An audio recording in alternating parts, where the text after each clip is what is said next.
Coming up this week, off-screen, Dracula and the boys check into Hotel Transylvania 2. Joe Wright reintroduces us to Peter Pan. Carey Mulligan becomes a suffragette.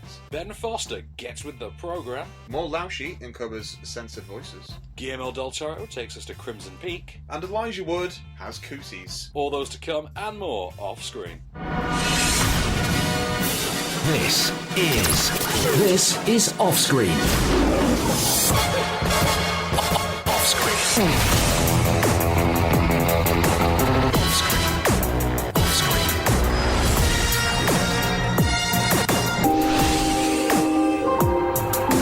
With the latest film news and reviews, this is OffScreen, the on-screen radio show. Welcome to Off-Screen, I'm Van Connor. My name is Kase Allen. So should we start with the suffragette this week? We will. Yeah. I keep saying suffragette as if I'm saying courgette. Is it suffragette? Suffragette. Is it jet or jet? I can never get this. I would say jet, not jet, because I don't think. So it's not like courgette, it's courgette. Courgette. Okay, fair enough. As long as you never watched Mary Poppins? My mum is a suffragette. Yeah. Well, do you know what? I've forgotten Mary Poppins. My information on Mary Poppins now comes from Saving Mr. Banks. So right, of course, yeah. Unless it's recounted to me in the voice of Emma Thompson, I remember surprisingly little. Right. So suffragette, take your pick. Well, this is not the story of the suffragette, which you would assume to be, a biopic of Emmeline Pankhurst, who, for the sake of argument, we should point out is played by Meryl Streep in this film. But it is instead the story of a suffragette. Maud Watts, played by Carey Mulligan. You can't just call it a suffragette, though, can you? Well, she's an integral suffragette, but she's not the integral. She's not the. That's Pankhurst, that's Streep, and her 60 seconds of screen time. This is Maud Watts, Carey Mulligan, and her very, very long amount of screen time, because it's pretty much all on her in this film, really, isn't it? There's very few scenes that don't have her in. I believe it's all her. Yeah. Right, so, general gist for this one. Maud Watts is she works in the wash house in the 1910s, isn't it? 1910s. Just before World War One, isn't it? So it's about 1912, I think. Works in the bathhouse. Is basically becoming rather, let's just say, slightly miffed and disheartened by the treatment of the women around her, and inadvertently becomes a part of the suffragette movement, not for the political gain that comes with earning women the right to vote, but for the inherent lifestyle changes which may come about as a result of it. Here's a clip. If we got the vote, what would you do with it, Maud? do the same you do yours, Sonny. Exercise my rights. Exercise your rights? You're a suffragette now? One of those panks? No. Mrs. Miller is. You know how they like to talk? You spend your time with her, that's what they'll call you.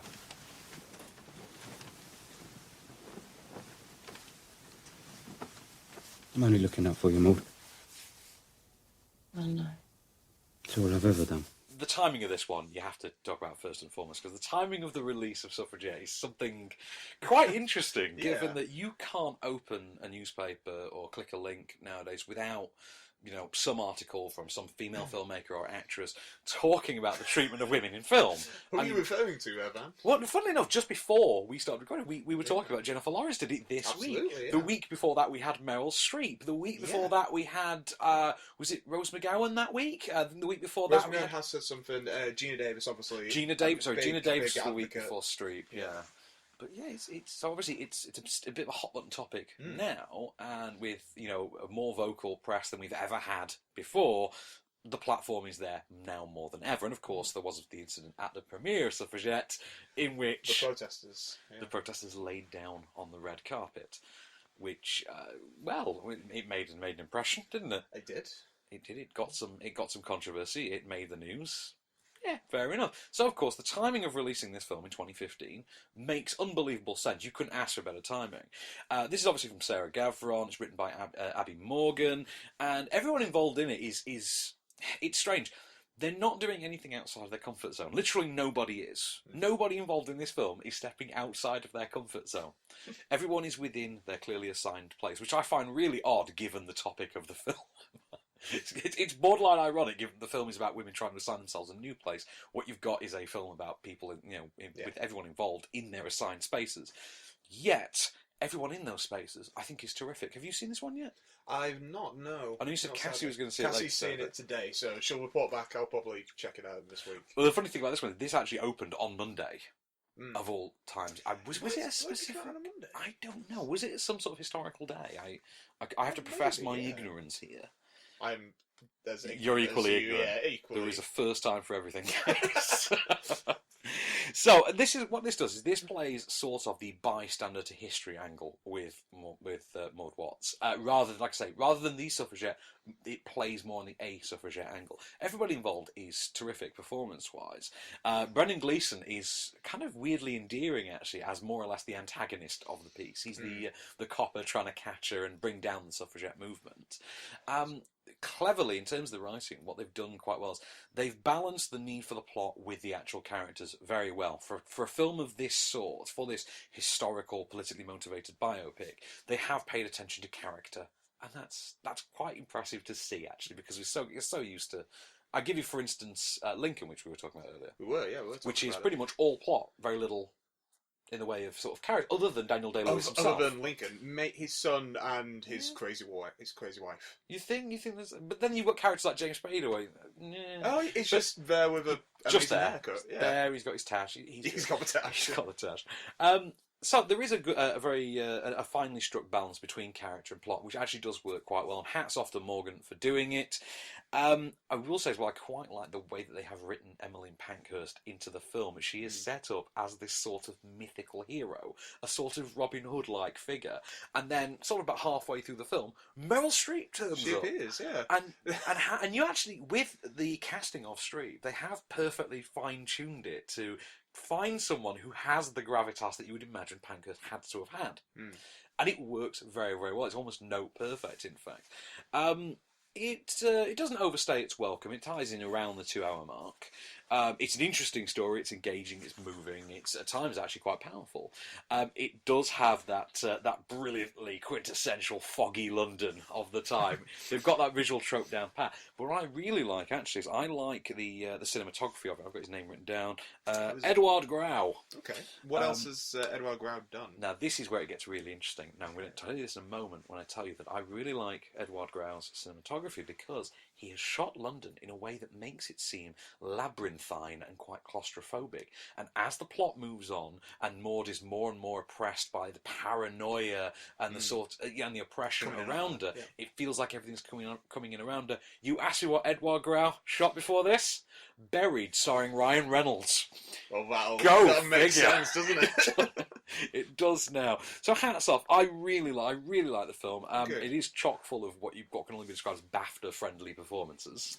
Yeah, nominations all around. Oh God, even yeah. for Meryl for 60 seconds. Meryl will get that nomination for her 60 seconds because she ain't getting it for The Flash, for Ricky in The Flash. That ain't happening. But this one will be her nomination for the year. I think it's a bit of a winner, and I think it stands quite proudly as a sort of solid, moving, feminist drama. But that's how it works for me. Shall we lighten the tone a bit? Let's do it. I think we've got some film news. We have got some film news. I'll give you two things, and they relate to the same sort of vague. They are tenuously linked. So, first of all, John Carpenter. Have you heard about his week? No, please inform me. He had a great week. John Carpenter, it turns out, and I never knew this, took Luc Besson to court a few years back and sued him for plagiarism. I did know about this. Do you know why? Because a little film called Lockout, starring Guy Pearce. Guy Pearce, and it has a very familiar plot. It has the plot of pretty much both Escape from New York and Escape from LA. Yeah. And he's sued him for plagiarism, and a judge has now ruled in favour of John Carpenter because they are eerily similar. So, he's an infinitely better filmmaker as well, so he's probably just a fan of John Carpenter's. Yeah, it's quite possible. Yeah. But this news coincides with the news that over at Fox, they are seeking to use their Escape from New York remake/reboot that they've had in development for 2-3 years. Yeah. Well, they are going to be using that to launch a new franchise that they want to stand alongside the rebooted Planet of the Apes series.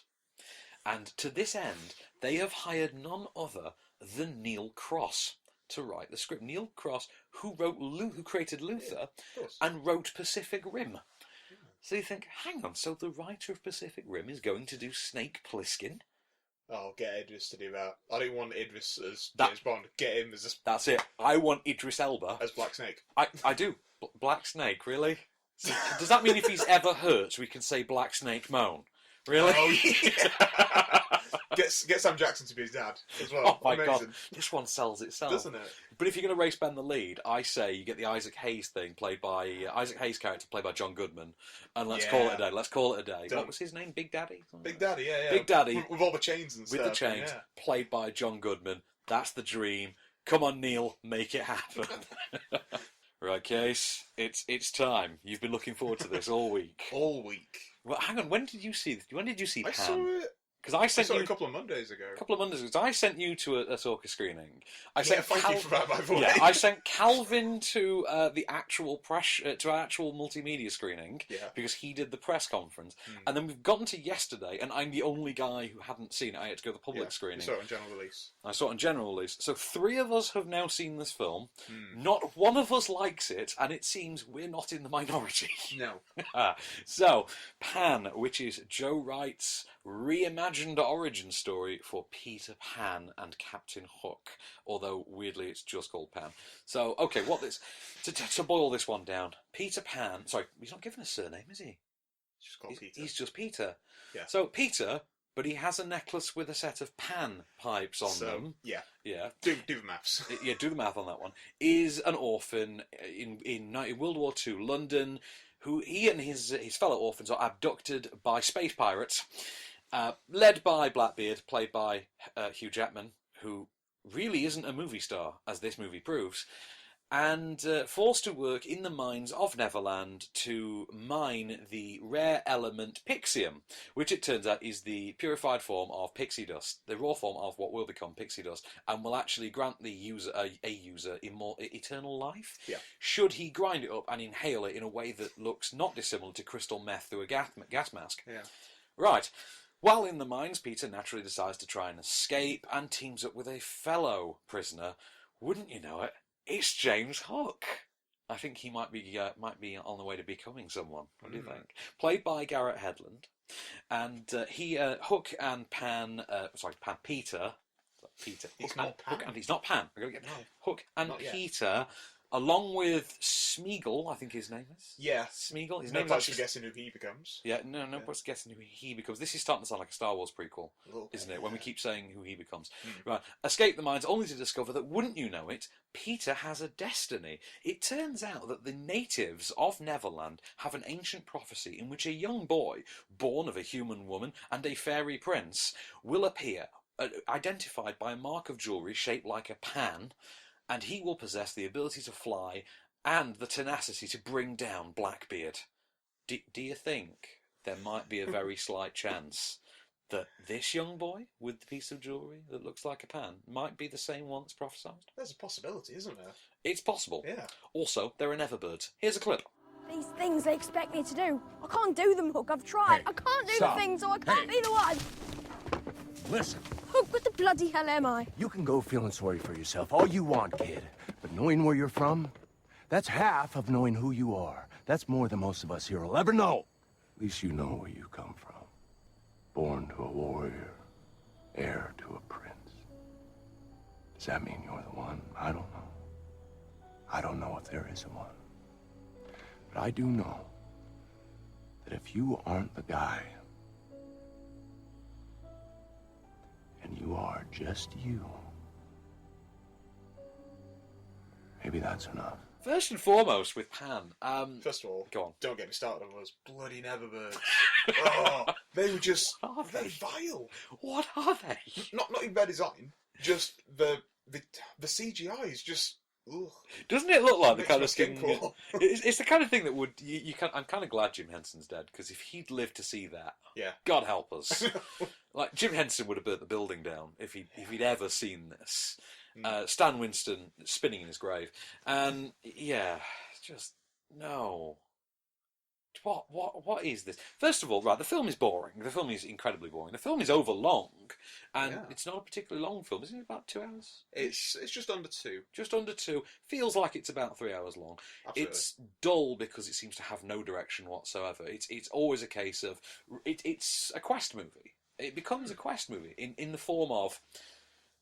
Do you remember Maze Runner Scorch Trials, where they kept shifting the goalposts every 20 minutes? Yeah. And you're thinking, no, this doesn't make any sense. This is very much the same. So, okay, so now we have to escape the man. Okay, so now we have to escape Neverland. Now we have to find the tribe. Okay, now we have to find the fairy kingdom. Okay, now we have to... Really? This is basic. It's like a schizophrenic trying to relate a plot to you. And then Ant-Man goes to the... This happens, and then he's the chosen one. Exactly, and this is the problem with it. Ultimately, the film comes down to a really phoned-in attempt to devise a revisionist chosen one origin story, trademark, for Peter Pan. And I say revisionist chosen one origin story, trademark, because it seems to be becoming the go-to thing now. I mean, Spider-Man couldn't pull it off, Superman couldn't pull it off. What in the hell made anyone think Peter Pan could pull it off? Peter Pan? Really? Peter Pan? I mean, I can just about swallow the idea of, Superman, fine, he has the codex, he has the genetic code of every person alive on Krypton embedded within his DNA. You think, okay, fine, you know what, he's an alien, I'll live with that crap. But no. I mean, it doesn't make any sense in this context. But anyway, so what you've got then is a film which is boring, it's plodding, it's uninteresting, and it constantly contradicts itself. Hey, we had a prophecy, the Chosen One's going to turn up, and he'll be identified by this piece of jewellery. Hey, cool! Hey, cool! I'm a young boy wearing this piece of jewellery. However, as you say, we need you to prove. Yeah, prove it. Prove it. Well, you just go fly. Yeah, it's like go jump off a cliff. You just said. That's another thing. How that kid's not dying of internal bleeding 2/3 of the way through that film is beyond me, because he falls from a lot of cliffs. I don't like it how Peter is just when he gets taken to Neverland by the bungee jumping pirates. Yes, he's like, he's cool with it. Abseiling ninja pilots. He is strangely okay with it. Nibsy! Exactly, yeah. He's sad about Nibsy for 2 seconds. Because he's Oliver Twist with a friend named Nibsy. Of course, Nibsy! Yeah, gets taken to space. He's floating around. Abducted by space pirates. Yeah. Meets Han Solo. Meets Indiana Solo. Indiana Solo. And because that's it, Garrett Hedlund is torpedoing his auditions for both young Han Solo and young Indiana Jones with this movie. He's not going to get that origin story. Never. He's not getting either. No. Never. Chris Pratt, congratulations, you are safe. I really, really do like Garrett Hedlund. I do. I want Garrett Hedlund to be a movie star. I want him to have his own franchise. I do. I want Garrett Hedlund to be a movie star, though. I don't want him to be Taylor Kitsch. I don't want him to be lumped into... Well, after this film, I don't want him to be Hugh Jackman. I really don't. So, tell us your thoughts on Hugh Jackman's performance. Hugh Jackman's Blackbeard. Okay, Hugh Jackman is... I'm doing Extravagant, I'm doing Baz Luhrmann. He's in a Baz Luhrmann film. That's his role. He's in a Baz Luhrmann film. But the problem is that because the character is so thinly devised, he's just a guy who wants to look young. You're thinking, yeah, but Guy Pearce did better than this in about 2 minutes of screen time in Prometheus. You have a whole movie. And I'm sorry, but if I can say that Prometheus did something better, you have failed this city. You know what I mean? You have failed. If Prometheus has done anything better than anyone, you have failed. And that's the problem. Yeah. It's just a really... It borders on quite predatory a performance at times, but it also there is that scene where he talks to Peter for the first time after he sees Peter kind of like there is hover. Something weirdly inappropriately seductive about it. But you think, but you can't quite get past the notion that, wow, you have no big screen charisma, Hugh. Wow, how did we never notice? See, I don't think that I necessarily agree with that. I just think it's a really terribly written character. I think that's but a great actor would bring it regardless. And you sit there and you look at it and you think, wow, maybe it's because we get a Wolverine performance out of you every 2 years now that we've stopped noticing. He can do it in his sleep as well. He can do that Wolverine shtick. Yeah. He's got it down pat. Absolutely. This, not so much.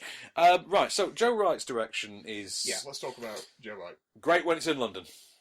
When it gets to Neverland, which is about 10 minutes into the film, and by the way, the transition between London and Neverland, which involves World War II dogfighting, that is the visual highlight of the whole film. If you're going to see the film for any reason, see it for that. Although I'm going to point out that he nicked one of his shots from Pearl Harbor. That shot of the bomb... don't you go defending Pearl Harbor again. That shot of from the missile's point of view, the back end of the missile... of course, yeah. Lifted directly from Pearl Harbor. How dare you, Joe Wright? How dare you? So, this is a Poochie you with knobs on, sir. So this is a film where it takes something directly from universally, apart from himself, critically panned film Pearl Harbor. Pearl Harbor is the It does first something- Blu-ray I ever bought, and I did that to prove a point. And does something worse than Prometheus. Yes. Just... Yeah, Yeah. this ain't great. So then you've got Rooney Mara, who, believe me, the fact that they've race-bent that character is not the worst thing about the film. Although, strangely, no one seems to have mentioned the fact that she's got an Irish accent throughout. Good lilt. Speaking of accents, let's talk about Levi Miller as well, who can leap from Mockney to Estuary in the space of a single monologue. And then you've got, of course, Nipsey! You've got that. Nipsey! That is the defining thing of that It film is, for me. yeah. That's my big takeaway from that It film. really is. And then you've got Garrett Hedlund. Right, yeah, Carl Urban. So, yeah, Carl Urban, basically, he's doing Carl Urban's Star Trek voice. It's, only thing I got left is my bones. What? Why? No. Come on, kid. If you want to win the Kentucky Derby, you don't stable your best horse. What? But also, I mean, we had this discussion. I think it's implied that Hook is an orphan. He's an orphan like Peter. He's been in the mines so long that he's now an adult man. Yeah. At some point, he's acquired an Indiana Jones Exactly, costume. but now dresses like Indiana Jones. Now dresses like Indiana Jones. Has got this weird Carl Urban space voice, and strangely enough has knowledge that... And I had this with Guardians of the Galaxy as well, to an extent, to be fair. Which is, if you've been away from your home since being a child, how do you know certain things? How did Star-Lord know who Jackson Pollock was if he was 9 years old when he was taken? I've never quite gotten round that one. I think, in terms of Peter Quill, I think it's just implied that he is quite like a learned kid as far as Maybe culture just goes. there's a lot of textbooks in his backpack. Yeah. I just put it down to that. This is a kid whose mum was so cool that she gave him that mixtape. So This is very true. Yeah. I mean, we shouldn't talk about Guardians of the Galaxy too much, but I do agree. because that's a with great film. And I this do agree is- with Brad Florence's tweet on the subject, which was poor little Peter Quill floating around space with the completely ignorant knowledge of the young, happy black Michael Jackson. It's true. You think about it like that. There's a moment in Infinity War that's got to happen. Yeah. But going back to this, Garrett Hedlund, you suck. You really suck. So let's say Joe Wright's direction, great in London, terrible when it's Neverland. It looks like, bizarrely, it looks like Journey to the Mysterious Island. And I couldn't escape this feeling. I kept expecting Louise Guzman to turn up. But don't get me wrong, the film would have been great if the leader of the Lost Boys, sorry, the natives, had been Louise Guzman, because they've not kept the name Lost Boys. Peter is a lost boy. That is the only acknowledgement you get. And by the way, there are a lot of lines from the history of Peter Pan dropped into this for no reason whatsoever. A lot of lines from Hook. A lot of lines from Hook. Bad form, dying will be the greatest adventure. Yes, Yeah. exactly. And then, of course, there is the screenplay by Jason Fuchs, and that is his actual name, and it's Shut spelt. up. It is spelt Fuchs. I swear to God, that is his name. He is also the writer of the upcoming Wonder Woman movie. So were no surnames given during writing this No one? surname. The only time he gave his surname, or gave any one of his surnames, during the writing of this film was when he put "written by" on the front page. That is the only time he gave his surname in this film. Okay? Seriously. That is your gag for the week, guys. It's done. Do not see this at all. It's enough now with these revisionist chosen one origin story trademarked. It's enough. Come on, it's boring now. I mean, we can wrap this up by saying enough. The film is terrible. Do not see it. Terrible CGI as well. The 3D does not help that regard either. But we should wrap this up with a bit of film news that Die Hard is getting a revisionist chosen one origin story trademark. Set in the 70s and showing us how John McClane became John McClane. And directed by Len Wiseman. And directed by Len Wiseman, because apparently no one learnt the last time. But Bruce Willis will be involved. That's the good news. Of course he will, yeah. God help us. I mean, I don't know about you, but I'm getting to the stage where I'm starting to wish the franchise would actually die easily. Yeah. Yeah, I too, Case. I would rather see a moonlighting movie. Absolutely. Yeah, definitely. So, box office top 10 time. Yeah. So, shall we begin? Number 10. Inside Out. Which you're a huge fan of. Yeah. I like it very much. I've seen it 3 times. You've seen it 3 times. I've seen it the once. Just the once. I've seen it the once as well. I've seen it once in 2D as well. Which Just in 2D? Just in 2D, not 3D. But you're going to be watching it this evening, I believe. Yes, I'll be watching it in 3D. So no, it's great. It's definitely like in the top 3. Your Pixar films. Yeah, big time. Up there, Wall-E. Yeah. Up and Wally? Yeah, Up and Wall-E for me. Yeah, well, okay, that's an interesting one. Actually, yeah, I'd kind of go with that. I love The Incredibles, though. Yeah. Oh man, it's difficult to choose. It is. Number 9. Regression with Ethan Hawke. Oh dear God, no! And Is it? This is one of the it films that bad? we didn't get to cover last week. You Oh, see. right, so set it up. Okay, this is essentially, it wants to be The Wicker Man with a sort of psychology angle, with a sort of psycho cult angle added in, which is a newfangled sort of psychological take on the cult idea of The Wicker Man. It doesn't quite work. It plays like a TV movie. Ethan Hawke and Emma Watson, they're trying their best, damn it. But the script is just not there. At best, it's an expanded Criminal Minds episode, and that's happening an awful lot this year now, where we're just taking a TV procedural and blowing it up Yeah, for the big make screen. a feature. And no, because it's just not interesting. It's not inherently theatrical. Alejandro Amenabar, this is sort of his return, meant to be his sort of return. It's not in any way. I mean, the guy who directed the others, from what I can gather, died a long, long time ago. And all we've had since is The Sea Inside, which is what Javier Bardem does euthanasia, and Agora, in which Rachel Weisz goes Roman. And you know what? None of these are really adding up. And could you please, Alejandro, go back and do a ghost story again? Because apparently that was where your forte lay. Number 8. Maze Runner, The Scorch Trials, Catching Fire, Breaking Dawn, Part 1, Deathly Hallows. Part 1 of the Deathly Hallows in 3D. Yeah. When IMAX 3D is a case IMAX of 3D, yeah. Mockingjay will be. Which is a mess of a film. It's a plodding, it's a plodding adventure novel for tweens. And the more you think back at it, it's like, it's bits laboriously taken from other franchises, to the extent that you actually can't differentiate it from other franchises. I can't pick. You could show me a still from Divergent and this, and I wouldn't be able to tell you which film it was. You'd be like, there's probably like some kind of faction going on. There's factions, I think, and Kate Winslet's in There's one. factions or districts, and Patricia Clarkson's in another. Yeah, Kate Winslet's got one, Patricia Clarkson's got the other, and the other one's Jennifer Lawrence and Donald Sutherland. And Julianne Moore, yeah. And Julianne Moore? Oh, yeah, that's Julianne Moore, yeah. Have you noticed they've all got this thing? They have to have a middle-aged woman as the sort of antagonist, don't they? As one of the antagonists. Because from what I can gather, I think Julianne Moore is more of an antagonist in the final, I think. Well, we don't know, do we? I don't know. Unless you've read the book. I have people who read the books and tell me these things. I don't know what happens to her character. I know that she's more a prominent antagonist in the final one. But anyway, so I can't tell it apart. I don't think it's particularly interesting. Even its zombies feel strangely lifted from one of Stephen Sommers' Mummy movies. But they remind me of the Mummy. But no, the film is garbage. Don't see it. Don't tune in 2 years either. In a year's time either for Pond Skimmer Part 1 or whatever it's going to be called. Number 7. The Scottish film. The Scottish. Have you seen the Scottish film? I've still not seen the Scottish, and I've been so excited to watch the Scottish film as well. There's people in I love. There's David Thewlis. There's Paddy Considine. There's Banquo. I have recently discovered though, I'm not a big fan of. There's a lot of critics I don't read because for one thing I know them. And it's kind of pointless when you get their opinion in the room. But one who I don't know particularly well, and I have recently discovered the work of, is Camilla Long from the Sunday Times. And I've become quite a fan of hers.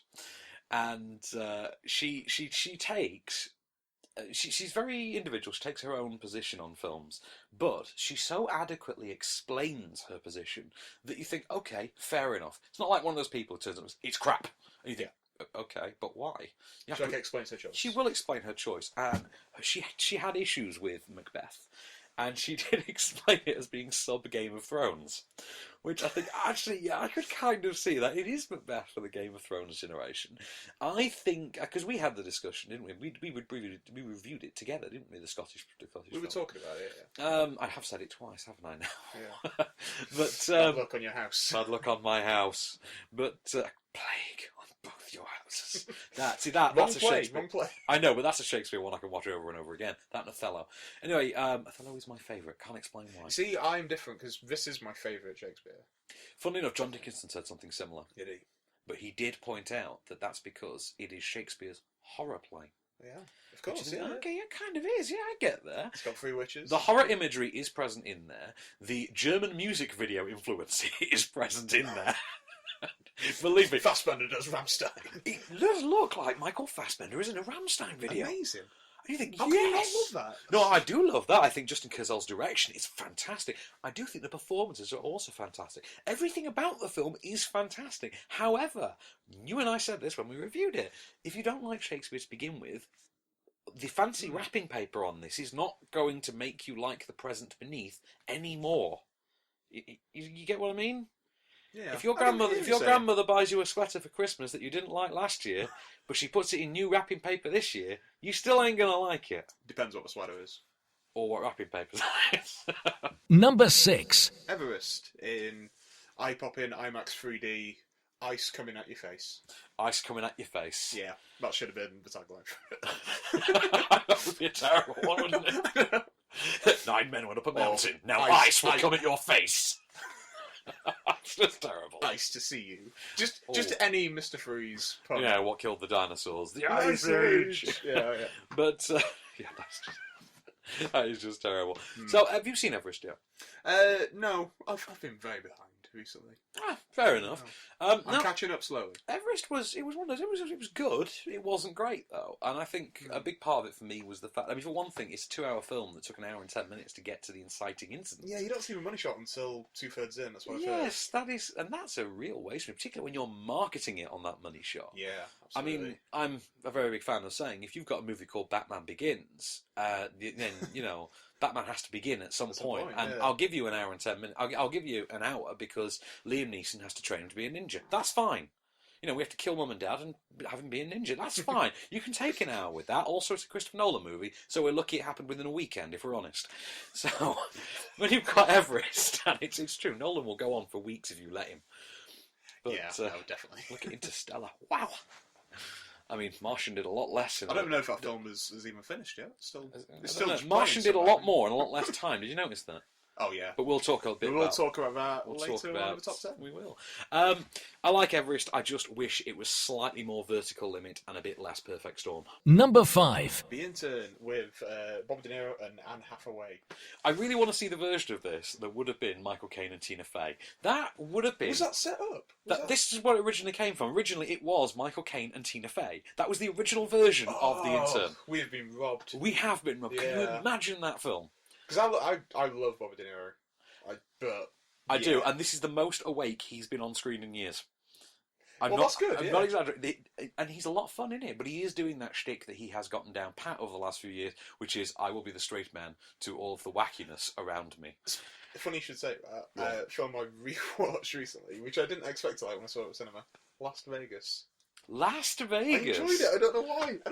I think it's because of Kevin Kline more than anything. Oh no, I think it's because I like the interplay between Robert De Niro and Michael Douglas, and I'm amazed that we haven't had that. I'm amazed we haven't had that before, actually, because it's a good pairing. Yeah, I feel that's like an 80s movie we were robbed of. It is. It's very much an 80s movie.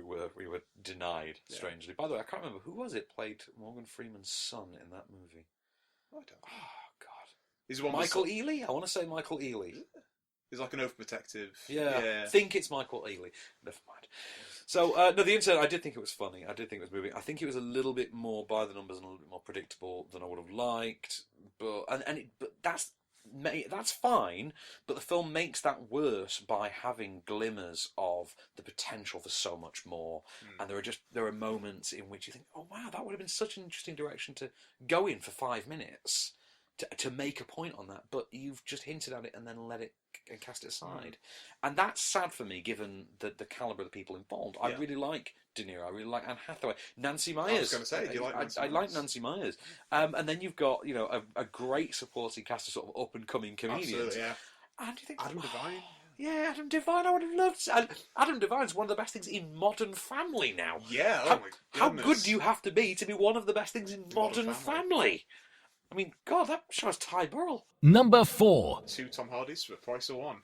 Legend is really hanging in. How many? Isn't it? It's 5 weeks it's been out. Yeah, it was like start of September when that film was released. Oh God! Well, you know what? It is enjoyable, but it is cartoonish. It really wants to be a Scorsese that movie. Voiceover. London in the 1960s. Yeah. Everybody who the craze was. And you're like, Jesus Christ, it's worse than when Gemma Arterton tried the EastEnders voice in Byzantium.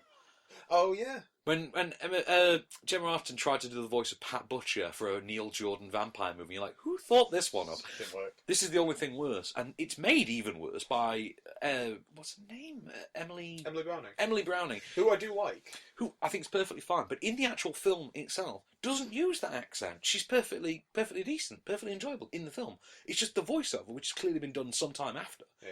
It's terrible. She's forgotten the voice she was using in the film. Like, no. Or maybe it's meant to be her character as like an older Pat Butcher style. Well, I think for obvious reasons that's not the case. And yeah. So you just take a beat there, kids. Yeah, just I've not seen it. Oh, right. Well, history, man. Yeah.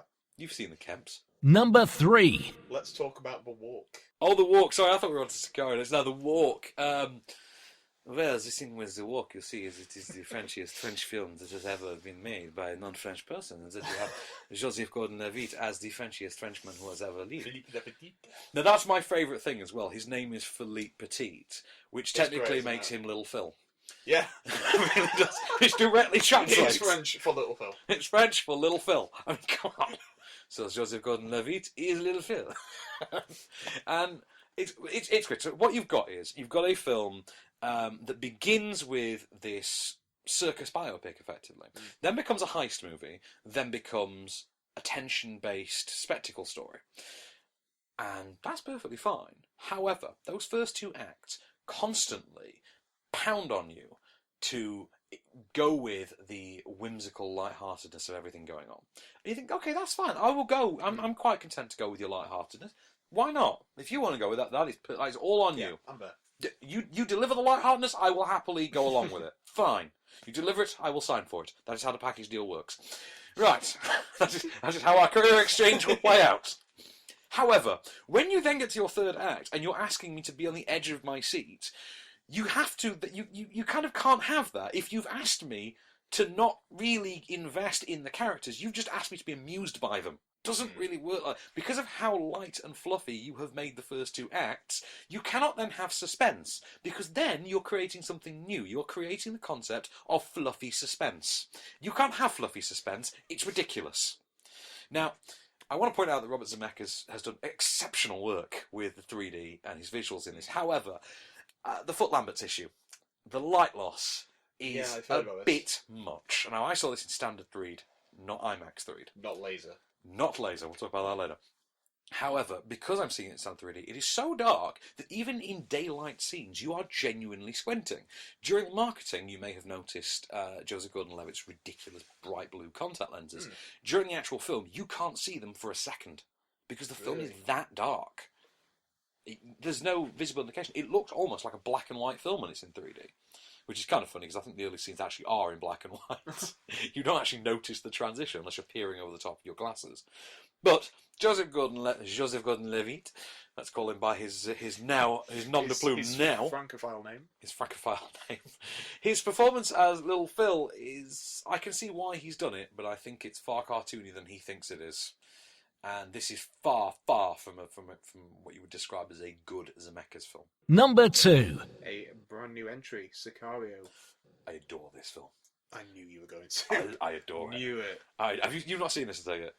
No. No. Still on, right. Still on my list. It's probably like number 1 on my list. Okay. Here's what you do. Wear loose clothing. Have a few shots. Okay. Walk into a cinema screen, perch yourself on the edge of your seat and stay there for 2 hours. This is not fluffy suspense. This is not fluffy suspense. This is white knuckle, brow wiping suspense. That's what this is. This is Benicio del Toro is going to kill you suspense. There is a reason this isn't in IMAX release because the film is immersive enough that you don't want to be immersed to the point that you genuinely think Benicio del Toro may appear behind you and garrote you. That's what kind of film this is. Everybody involved in it is superb. Josh Brolin, Emily Blunt, who owns this film, and then Benicio del Toro, who then steals the film from her. You've got Roger Deakins on cinematography, and boy, does he do a good job. Denise Villeneuve? They've got such a great working team now. They are the best director-cinematographer combo I have seen since Nolan and Wally Pfister. back in the Inception sort of days. Yeah, absolutely. Before Wally Pfister decided, you know what, I'm going to be a filmmaker. I'm going to go and make Lawnmower Man again. Before he decided that, yeah. Anyway, because that's what Wally Pfister did. Let us never forget, he went and remade Lawnmower Man. Yeah. He should never be allowed to forget that. So now you've got Denis Villeneuve and Roger Deakins, who, of course, I believe you've told me are doing Blade Runner 2 together. They are, yeah. Good. Bring it on. Yeah. Bring it on. I want them to do a sci-fi film. I want them to do a 3D IMAX sci-fi film. Go and do it, please. I don't even care if Harrison Ford's not in it. Don't It's care. Just, Don't care at all. Deakins is a part. But no, Sicario, though, I genuinely love it. Edge of your seat, gritty cartel thriller. It belongs on the DVD shelf next to Heat. That's how good a crime thriller it is. Number 1. The Martian. It's a non-mover. This is I love an it. air puncher of a film, isn't it? Isn't it? Yeah. How long has it been since you saw this film? I saw it on the day of release, actually. I saw it about Wednesday. I saw it on the Monday night of that week. So I saw Yeah. it 2 days before release, and then I saw it 2 days after release. Right. And I want to go and see it again. Yeah. That's how much I love this film. The fact that we didn't get this in IMAX and we got The Walk instead is nothing short of a cinematic crime. Wow, what a film. It is fun, it is engaging, it is interesting, it is suspenseful. I mean, there's nothing fluffy about this suspense. No, not at all. This is more suck the air out of the room and You would suffocate. never think the that suspense. a potato would leave you so emotional. It is very true. You'll never look at a potato the same way. Every time I see a spud, I just... It's very true, Just isn't think it? about Mark. We love you, Watney. But no, what a cast. I mean, Ridley Scott's on form, first time in a long, long time. Yeah. You've got Drew Goddard's screenplay. I didn't realise Drew Goddard was originally supposed to be directing it. Oh, really? Yes, he That's turned down interesting. directing it after having already done the screenplay. Ridley Scott took over, and Magic happened, didn't it? boom, shake the room. Well, you got as The Martian. And you've got to say you've got great performances from the likes of Matt Damon, who's... Do you know what? He's a movie star. Sorry, Hugh Jackman, but Matt Damon is a better example of a movie star. Because he can do other things. Matt Damon had a franchise character. He played it out, and then moved on. He's going back to it now, so that kind of undermines Yeah, I my was going point. to say, you can't... Kind of undermines my point a little bit, but you know what? Screw it. And then you've got Jessica Chastain, Chiwetel Ejiofor, Jeff Daniels, Sean Bean. Sean Bean. As- You're a bloody coward. Sean Bean as Mitch Henderson. I know. Great name. You're a bloody coward. I love that. Donald Glover playing Abed instead Yeah, so of Troy. Yeah. Community's Troy plays Community's Abed, yeah. Yeah. Who else we got in there? We've got Michael Pena in there, of course. Oh, yeah. Axel Great. Henny, Sebastian Sebastian Stan, Kate Mara, because it's a film in 2015. And Yeah. But everybody gets something to do, and we all have a fantastic... it is a arc. terrific ensemble, I think, Yeah. despite the fact that it is an all-by-myself film for Matt Damon. Yeah. And it's terrific. It kind of reminds you the difference between, for example, this and Castaway. Given that Castaway didn't focus on back in the real world, didn't have a back in the real world section. This does, and you think, actually, yeah, it's amazing how much pacier that makes the film. And you think, oh, it's kind of an interesting... There's a university essay in that. You know there is. Someone's doing a dissertation on that as we Absolutely, speak. yeah. Some more film news then, I think, to take us through to Crimson Peak. Let's treat ourselves. So what else have we got then? Oh, there was this rumour the other day. I don't know if you caught this. There was a rumour that went around for about an hour that Marvel had gotten the rights to the Fantastic Four back. That was quickly debunked. Oh, God, yes. Marvel like, no. Yeah, so we'll just clarify that. No, that is not true. That never happened. So, Richard Linklater. Yeah, the Rosie Project. The Rosie Project, which has been developed over at TriStar/Sony. This is, and I like the concept for this. This is a romantic dramedy about a scientist who develops a theorem to accurately predict your ideal partner. Only to then encounter his perfect mate, who has none of the qualities his theorem suggests. And, you know, he can either be with the girl he wants or, you know, he can have his scientific theorem. The girl in question was, of course, going to be Jennifer Lawrence, who was going to be playing Rosie. She quit on Monday, I believe, and Richard Linklater quit very shortly after. Yeah. So Sony have lost their star and their director in the space of a couple of days. It's a shame, because I quite like the premise of it. The premise is And good, isn't it? I do love Richard Linklater. So we got to talk about your favourite lady. Rebecca Ferguson. Yeah, let's talk about it. Do you remember about a month ago now we talked about The Snowman? Yeah. This is going to be Joe the Nesbo, Joe Nesbo yeah. novel, starring Joe Nesbo's character, the brilliantly named Harry Hole, played by allegedly played by Fassbender. Michael Fassbender. Yeah. Well, Rebecca Ferguson is now in negotiations to join the cast. So this one, It's coming together. that is coming together, isn't it? The Rabbids. Do you know the Rabbids? I do not have a The popular video game series. I think they're spun out of Rayman. Oh, those horrible white looking. Yeah, White, yeah. they are getting a movie. Oh well, of course they are. They are, because of course. anything that's small and can be related to like a minion, then yeah, Exactly. honestly, Rabbids is going to be a movie, and it is going to be written by 3 of the guys involved with Robot Chicken, which is a TV. That's interesting. That is interesting because Robot Chicken is a TV favourite of most people our age. Yeah. But if you're between like 20 and 35, odds are you watch Robot Chicken at some point. Yeah. And it's the perfect filler, that show, isn't it? With its 11-minute runtime. So, one last review then before we cut to the break. Shall we have a look at Crimson Peak then? Yeah, let's do this. This is Del Toro doing a gothic horror romance. Yes, imagine that. Am I the only person that thought Guillermo del Toro's doing a gothic horror romance? What could possibly go wrong? The answer is yes. Actually, surprisingly, things can actually go wrong. Where to begin? Okay, let's start with the plot. Logically, let's start at the beginning. That's always the best place to start. Mia Wasikowska is Edith Cushing. Now, oh yes, that's the reaction I was waiting for, right there. That kind of sets the tone nicely there. She's Edith Cushing. Because apparently just having a gothic haunted house is not enough of a reference to Hammer. You actually have to have a Cushing. You also then have Tom Hiddleston showing up to play Peter Cushing, which is even funnier. Peter Cushing by way of Loki. So, Edith Cushing is a young, aspiring writer in the late 19th century. When her father dies under mysterious circumstances, she gets married to a mysterious baronet, as his title is, and goes with him to remote rural England to live in his massive palatial home, which it must be said is in somewhat of a state of decay. However, they're not living there alone. They're also going to be living there with his very weird sister. The baronet being played by Tom Hiddleston, as I mentioned, and the very weird sister being played by Jessica Chastain. Now, no sooner has she arrived at Allerdale Hall, as it's called, and discovered that because it's built on a red clay mine, the house is literally bleeding. You can see the imagery in there, can't you? Cool. Your eyes just widen when I say that. Yes, the house is literally bleeding. If you walk on a tile, the edges of the tile bleed. Cool.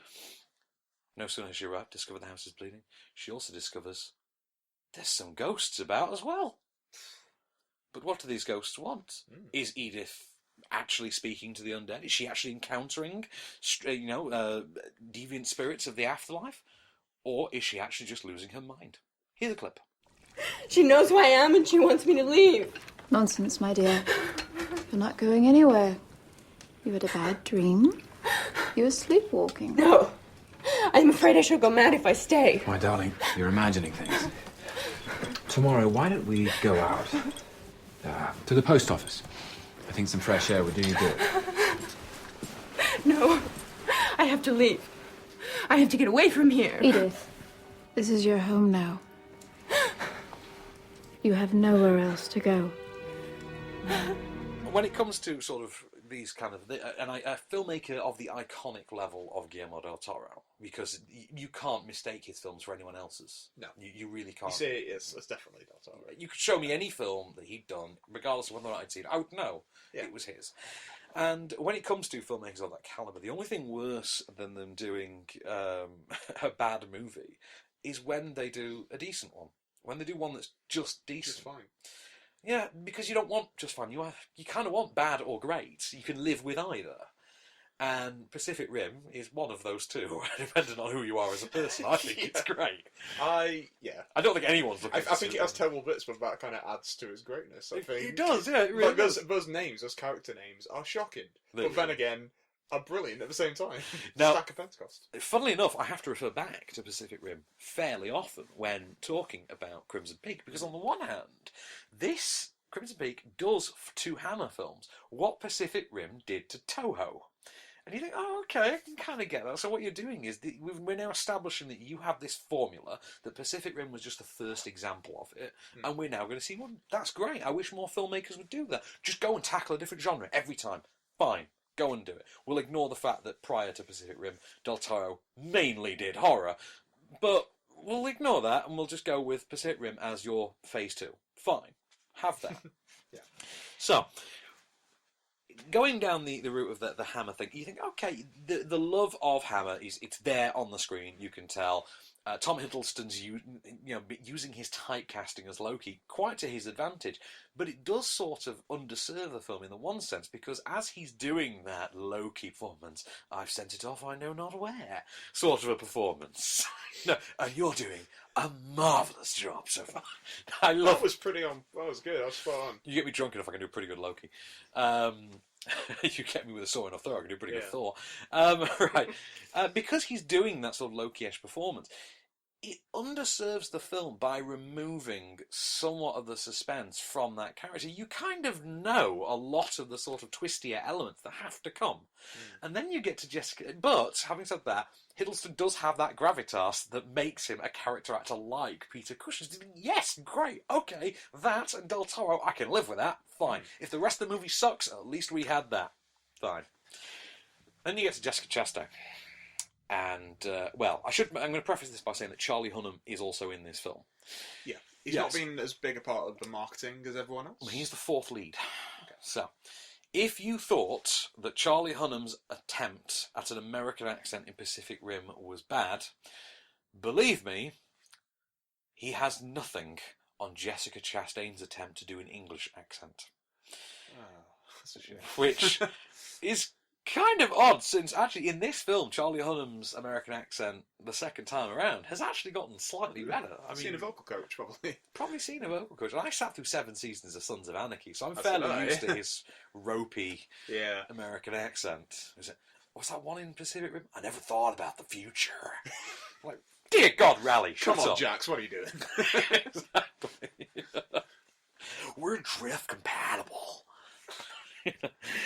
So, as I say, you've got a solid supporting cast who seem to be made up of like the who's who of network television. Leslie Hope turns up from 24.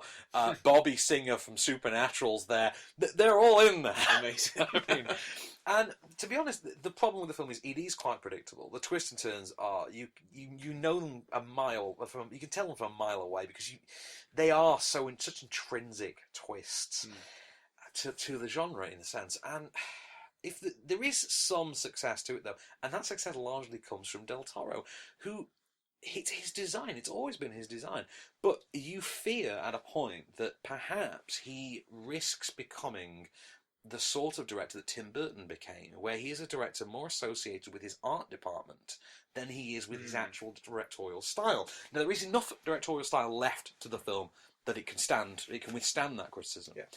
But you sit and think, okay, it's got the look, it's got his ghost design. His ghosts look like they're on fire, and in actuality, when you look closely, what it actually is they have the cuts on their body, for instance, are expelling blood, but the blood is basically turning to gas as it leaves the body, and it looks like they're on fire constantly. But the fire is the same colour as them. Yeah. So it's a really interesting really cool effect. I effect. love that design. There are some shots in this movie. Tom Hiddleston standing before this great Gothic door as the double doors blow open and snow flows through. You think, good God, that is the defining visual of this film. Good for you, GDT. Why not? And they do things. I think, yes, okay, there's enough to this. It does begin with a completely pointless in media res moment that you just think, well, why? I don't quite get that. And then another completely pointless sort of prequel-y bit at the beginning as well, which I don't quite get. You think, okay. That's the thing. It is a film that you sit and you look at on the scales and think, you know what? Mostly good. I'll leave it at that. Mostly good. But I'll give it one credit. What's that? Doesn't rely on jump scares. It builds genuine chills. And you know, when it's a director like Del Toro, I'll take that. Fine. With the latest film news and reviews, this is OffScreen. And we're back. So, interesting one this week was, I don't know if you know this, on Monday we saw the DVD and digital download reissue of Lava. Ooh, the 2001, it was a weird one. It was a comedy heist movie, a big crime type. It was a fusion of absolutely everything, and it was the debut film of Joe Tucker. And, well, this is the interesting one. Joe Tucker has gone on to a bunch of different projects. But Lava has become championed by Reece Shearsmith, Steve Pemberton, the League of Gentlemen guys, who've obviously gone on to do Psychoville and things like that. And it's very fitting because that's this kind of film. Lava is very much of the ilk of things like Psychoville and Inside Number 9. And also Mike Leigh is apparently a fan as well, which, as you said, that's kind of strange. Mike Leigh has a sense of humour. But we got to talk to Joe Tucker about the reissue of Lava and how basically its legacy has endured nearly 14 years after it opened. Joe, thanks for joining us. First of all, congratulations on the re-release of Lava after 15 years. Yes. Has it flown by? You know what? It has. It really, really has. I actually put the film into Portobello Film Festival a few weeks ago, and they actually showed it, and it actually screened there around 13, 14 years ago, and this time they screened it again, and it won one of their Golden Trellics. So it's almost as if the audience were ready for it this time around. So you think audiences are more already ready for it now than they were way back when? I think so. Yeah. I mean, it was spoken about very positively with a certain kind of clique of journalists and audiences at the time, but I think in a broader sense it has got more of an appeal now. Yeah, I think it has. And you've obviously developed quite a fan base, quite a high-profile fan base over the years, the likes of Mike Leigh, for example. Does that aid in your confidence for the film? Is that a nice thing to have as it goes on? Yeah, absolutely. Yeah, but I also think it kind of indicates that it's still a very interesting film because it's very hard to quantify. I mean, at the time, reviewers called it either a dark-hearted comedy or an urban thriller or a hard-hitting drama. And even though it's got elements of all those three kind of genre aspects, I think it's still a film which is it's a film with many contrasts and extremes. It's still got its own unique tone of things, so it's still kept its ability to surprise and entertain and shock. So yeah. So has it altered how you see the Notting Hill Carnival in the years since? Not really, no. I mean, I've been going to the carnival for maybe 20 years now, and I always knew it would be a fantastic kind of setting to have these very, very diverse set of characters to meet in a very plausible fashion. So the carnival itself, I mean, hasn't changed in a way because it's a kind of yearly, perennial vortex of energy which kind of grips Notting Hill. And I think it's a very, very specific kind of energy, and I think that's why the film still kind of time travels today, I think, because of that setting, it kind of gives it a timelessness and a kind of otherworldliness, even though the characters are very, they're kind of drawn from kind of very authentic kind of subcultures. Funnily enough, that was actually my next question. Is that actually specifically the inspiration, the Notting Hill Carnival being such a sort of fixed point in culture? That it never changes? Is that why you specifically went for that? I think it was, yeah. I mean, at the time, it was actually hard to think of a plausible setting whereby you could have gangs of yardies and all these kind of this kind of West London subculture which hadn't been kind of charted at all in terms of film. The only film which had kind of alighted upon Notting Hill was the Richard Curtis one, and whilst that's perfectly valid and also true, there is also, or was at the time, because Notting Hill has changed a lot. There was this other underbelly, which hadn't really been, as I say, charted in film. So I forgot your question. about the fixed cultural point of the Notting Hill Carnival. But on to my next question. The film is finally seeing a digital release. Yeah. Is that for you an achievement? Do you think that's something to see it endure in that way? I think so, because I was always aware that the film, it only had a very short window at the time to kind of find an audience. I mean, this is back in the day when you just had a very short cinema release, and you waited 9 months for it to go on DVD. But now, I think just because of the actual apparatus of the way films do, there's the ability now for films to eventually find their audience. I hope Lava will now continue to do that. Lava is out now on DVD and digital download, rated 18. So, should we have some film news before we carry on? Yeah, let's have a couple more pieces. Right. So, Jennifer Lawrence. This is after she quit the Rosie Project. Yeah. She's got this. Have you heard about her other project that she's gone to instead? Is this for essay writing? Well, not essay writing, although that's apparently more of a hobby. Okay. She's got that thing she's going to do with Trainwreck as well. Trainwreck. Amy Amy Schumer. Schumer, yeah, of course. She did that thing with Amy That'll be Schumer as well, where the sister, Yeah. she's writing that.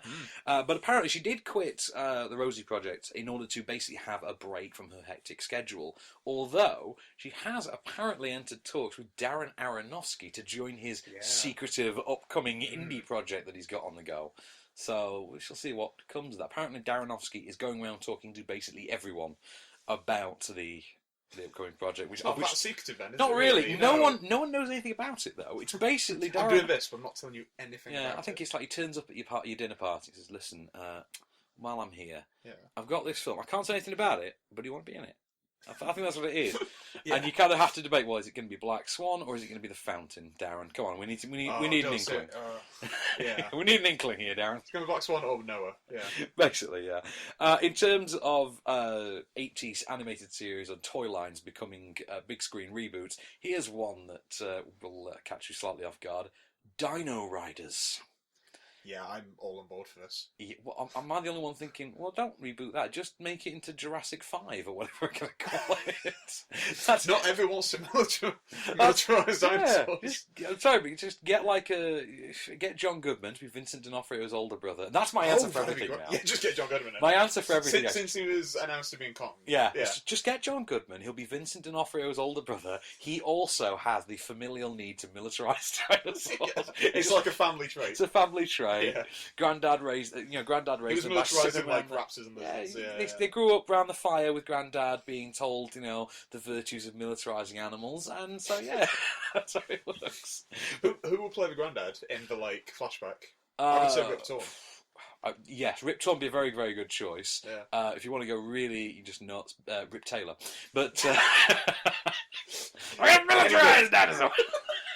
Militarising and confetti everywhere. Militarised dinosaur. Fling confetti off them. But so Dino Riders, the popular toy line, it looks like that is going to become the next big screen toy adaptation because we can't have enough of those, it seems. So what's next on our review docket then? Next we have Hotel Transylvania 2. I recently watched the first one for the first time. I really enjoyed the first one, so I hope that it carries on. No, I did enjoy the first one as well. Now, my thing with it is I enjoyed it, but I did think it was quite forgettable. The thing I remember more than anything about the first Hotel Transylvania movie was it's Genndy Tartakovsky directing, and it is his style of animation. And I really like his style of animation. He's the guy that brought us Samurai Jack and Johnny Bravo. And you go, okay, cool, I can get on board with this. They even gave him a Star Wars animated series at one point. Yeah, and it was one of the best ones. Yeah. So he's now back. Hotel Transylvania 2. The Drac Pack is back, I believe, is what one of the posters actually proclaims. This time around, Dracula has sort of finally made peace with his vampire daughter having married a human. So Mavis and Johnny have married. They have gone on as well. The movie opens with their wedding. It then cuts forward to a couple of months to Mavis announcing that she's now expecting, and then cuts forward even further than that to the delivery of the young boy, Dennis, or as Dracula calls him, Denisovich, is his vampire name. Because no one knows whether or not he actually is human, or if he's vampire, or if he's both. Yeah. Now, we get told a set of rules very early on, which is, if you are a vampire, your fangs must come through before your 5th birthday. Now, if they don't come through early, that's fine, because you might be a late fanger. This is what we're told. It's like a late bloomer. Late bloomer, he's a late late fanger. fanger. And it turns out Denisovich, when we take another time jump to when he's nearly 5 years old, is most definitely a late fanger. He's also pretty much a standard 5-year-old human boy. He likes what can only be described as Sesame Street. His idea of monsters are the sort of Sesame Street type things. And Dracula and Mavis have very, very differing cultural ideas over how to raise young Denisovich, or Dennis. That's a great name, isn't it? Yes. Denisovich. And meanwhile, you've got Johnny as well, who's now working at the hotel as the human tourism liaison, coming up with ways to modernise Hotel Transylvania and bring in human customers. I want to preface this by saying as well, Johnny's parents are a part of this film, and they are played, and I am not making this up, by Nick Offerman and Megan Mullally. Oh, yes, please. Yes, please, yeah. So, when Mavis can't handle the inherent danger of Hotel Transylvania as regards her human child, she can't take it anymore, she decides maybe she should move to California and raise Denisovich, or Dennis, in the suburbs where he's safe. And she and Johnny go on a holiday to explore this concept. While she's gone, however, Dracula comes up with an idea of his own, which is he and his friends are going to take Denisovich round all of their old haunts, literal haunts, and scare the fangs out of him. Here's a clip. Twinkle, twinkle, little star, how I Mommy, I'm too old for lullabies. What? That's not how that one goes. This is the way most people sing it. Most people? What's wrong with suffer, suffer, scream in pain, blood is spilling from your brain? Daddy. Come on, you know how I sang it to you. Zombies gnaw you like a plum, piercing cries and you succumb. Suffer, suffer, scream in pain, you will never breathe again. Still works. The cast are all back. You've got Adam Sandler as Dracula. You've got Kevin James, Steve Buscemi, David Spade, CeeLo Green. Not CeeLo Green. Is it not CeeLo Green? Did you not know who this is? I thought it was CeeLo Green. Who is it? This is a treat. Is it not CeeLo Green? It was CeeLo Green, the first one. And then CeeLo Green had some controversies. Yes, there is that. Yes, I did wonder. Who he is it sent now? some remarks. Keegan-Michael Key. It is. Yes, it is. Yeah. Sorry, it is. Totally. I did know that, and I've forgotten. Although Keegan-Michael Key does such a good CeeLo Green impression that you will forget that. That's why I've forgotten it. Although I did notice he was on the credits.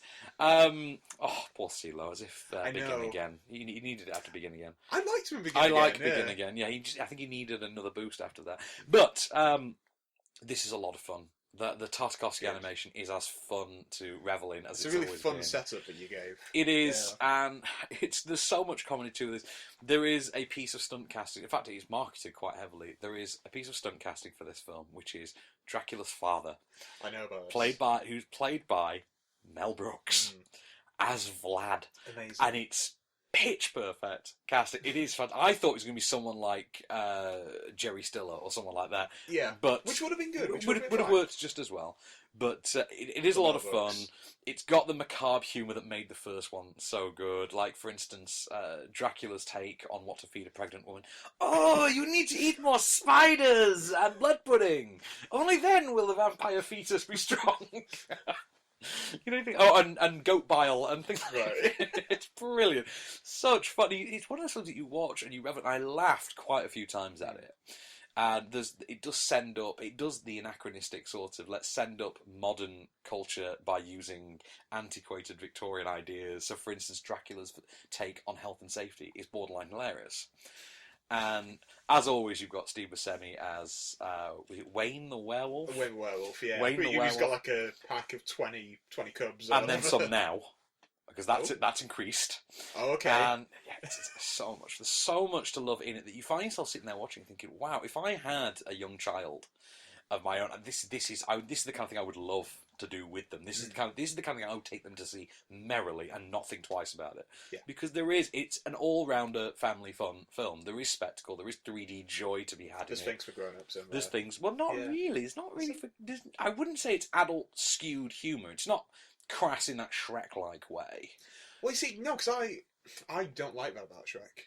No, neither do I. No, I mean the adults can get on board with it as well. They can enjoy it the way that they would have done when they were younger. There is relatable humour in there. There's for one thing, there is a story aspect of treating the marriage of Johnny and Mavis as, in American suburban standards, a mixed race marriage, which is actually done quite cleverly.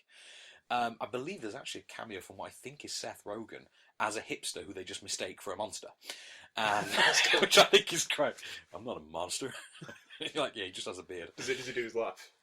No, he doesn't. It's quite straight-faced. But there's a lot of fun in it. There's a lot of spectacle. There's a lot of joy, a lot of laughs. There's some moving sort of father-daughter bits.